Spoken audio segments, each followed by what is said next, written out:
హైదరాబాద్ లోని irrigation AEE Nikesh Kumar ఇంట్లో ACB సోదాలు కొనసాగుతున్నాయి.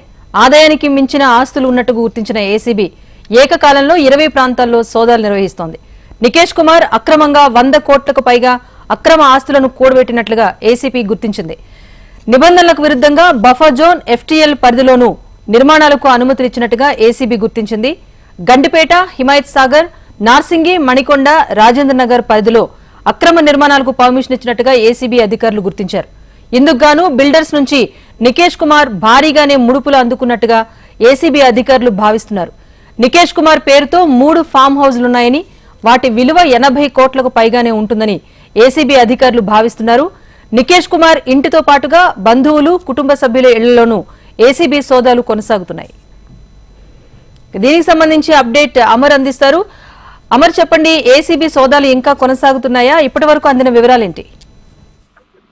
ప్రస్తుతం ఇరిగేషన్ నికేష్ కుమార్ పైన మరి ఇంటితో పాటు బంధువుల ఇంట్లో మొత్తం 20 చోట్ల కూడా సోదాలు నిర్వహిస్తున్నారు. ఆదాయానికి మించిన ఆస్తుల కేసులో అతన్ని ప్రస్తుతం నికేష్ కుమార్ పై ఇంటితో పాటు అందరి ఇళ్లలో కూడా ప్రస్తుతం సోదాలు నిర్వహిస్తున్నారు. మొత్తంగా 100 కోట్ల పైగా కూడా ఆస్తులను ఇప్పటికే అధికారులు గుర్తించారు. అయితే గతంలోనూ ₹1,00,000 లంచాలు తీసుకుంటూ కూడా ఏసీబీకి నికేష్ కుమార్ పట్టుబడ్డాడు. నికేష్ కుమార్ ఇంటితో పాటు ప్రస్తుతం కుటుంబ సభ్యుల ఇళ్లలో ప్రస్తుతం ఏసీబీ అధికారులు అయితే సోదాలు నిర్వహిస్తున్నారు. ఈ సోదాలకు సంబంధించి చూసుకుంటే ముఖ్యంగా గతంలో ఏదైతే ఎఫ్టీఎల్ సంబంధించిన బఫర్ జోన్ ప్రాంతాల్లో నిర్మాణాలకు సంబంధించి నిబంధనల విరుద్ధంగా అక్రమంగా అనుమతులు ఇచ్చారన్న ఆరోపణలు ఉన్నాయి. 100 కోట్లకు పైగా కూడా అక్రమాస్తులకు సంబంధించిన ఆస్తులను కూడా గుర్తించారు. ప్రస్తుతానికైతే 3 ఫామ్ హౌస్లను గుర్తించారు. 80 కోట్ల పైగా కూడా దాని వాల్యూ ఉంటుందని కూడా ఏసీబీ అధికారులు అయితే ఒక అంచనా వేస్తారు. అయితే నికేష్ పేరిట 3 ఇళ్లు కూడా ఉన్నట్టుగా గుర్తించారు. ప్రస్తుతం నికేష్ సస్పెన్షన్ లో ఉన్నాడు. గతంలో కూడా ₹1,00,000 లంచం తీసుకుని ఉన్నాడు.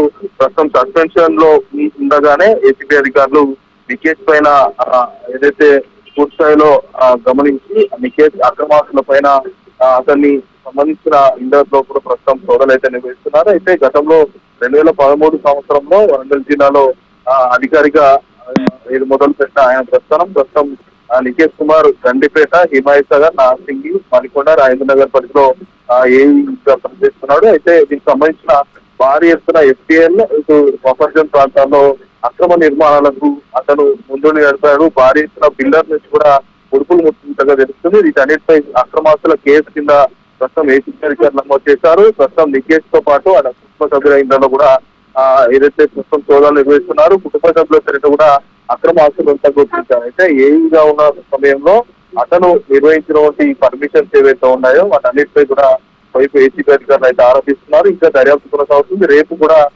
వాళ్ళ బంధువుల ఇంట్లో ఇంకా సోదాలు కొనసాగిస్తామని కూడా ఏసీబీ అధికారులు అయితే చెప్తా ఉన్నారు. Right, thank you Amar.